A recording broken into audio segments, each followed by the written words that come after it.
Hello guys, how are you doing? Very special day today again because we finally got the Audi RS6, the new model of course, and I was looking forward to this test for so long already to really get it out on the Autobahn and also do the test with our drift box and see how fast it goes to 100 and also 100-200. Before we start, I want to do a quick shout out to the great video that CarWow has done where they compared this particular RS6 also with the E63S, the Porsche Panamera Turbo and also the M5 Competition. You probably watched that video that the RS6 was the slowest, although from, let's say, the quarter mile perspective, but also from a pull-through perspective.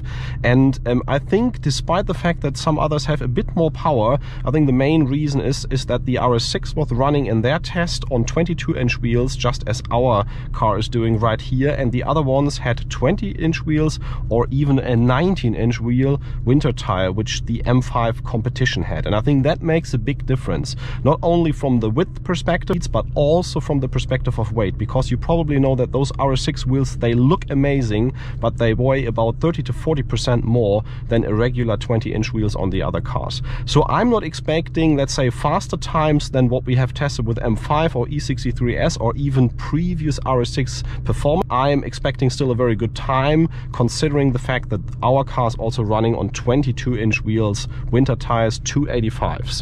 So that was enough talking prior to the start. We will put it in the sport handling mode so we can engage the launch control and head out and get on the open piece of Autobahn here.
So let's now see how fast the car goes from 100 to 200.